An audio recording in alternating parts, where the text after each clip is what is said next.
I'm into like being spiritual. I'm into like the law of attraction.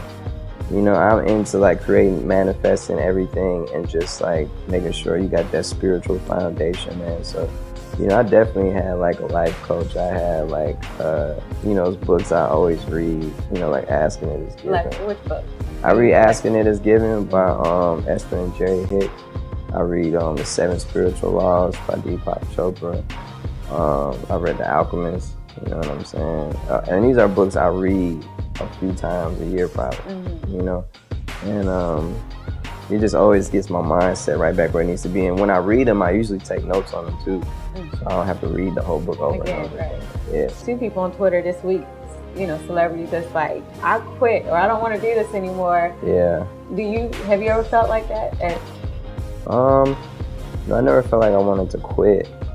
I felt frustrated before, you know, and I felt depressed before, but it's just all a part of life, man. You go through these ups and downs, and you just gotta remember, when you remember that you're in control, you create your own world, and, you know, sometimes you're gonna make mistakes. And, you know, one of the things at the end of my album I said was that, it was like, yo, it's a speech I gave, so I don't remember exactly the exact words like I do a rap.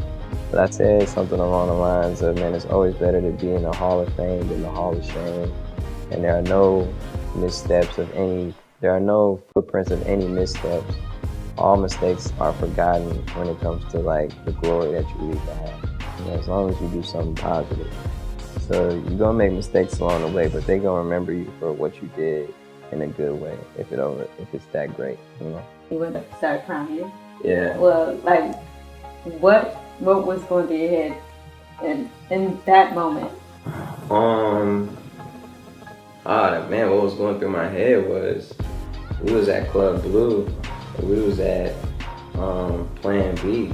You know, I'm talking about venues where it's like 100 people, 150 people. We were standing there not knowing that shit. And, you know, a hard ass crowd, just like Detroit is, just like a lot of places are. You know, how New York is, how Atlanta is, how Chicago is. And, you know, those are LA too, and places that you gotta earn your respect. You know? But they're not just gonna give it to you, you gotta earn it. And then it was just crazy because that was right after high school when I was doing that. And then to be 24 years old, you know, I was rocking, filling up the whole Palace, and you know where the Pistons play, by myself, as the only person on the field. It was just a moment, man, and everybody in there, the whole hood was there. Everybody in their mamas and grandmamas. It was just cool to see Detroit come together, you know, especially for all the shit that we've been going through. It was tight to see everybody put their best dress on and their best suit and just come out and have a great time, you know. So at that moment, I had a song called Memories. I mean, you know, at that moment, I was performing Memories. And shit, a million memories were running through my head. And then I saw my mom in the midst of like 20,000 people. I saw my mom. I don't know how I saw her. It was like a beam of light was on her, literally. I couldn't it was unexplainable. And I saw her and she was looking right at me. And then I was like, oh shit. And you know, I was trying to hold it in and then I just cracked, you know. But, you know, when you get that happy and you reach that level of success, that you see your stuff manifest right in front of you, you see your lifelong goals, you probably gonna shed a tear too. I'm sure you shed a tear just how far you come, haven't you?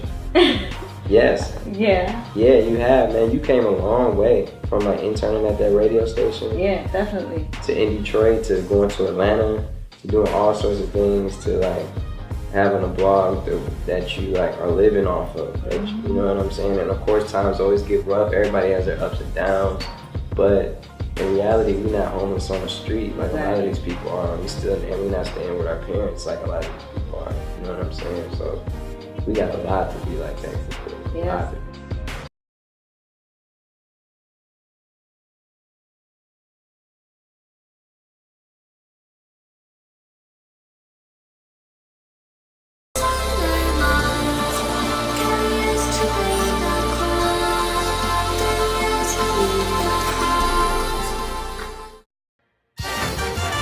Can I interest you in a muffin?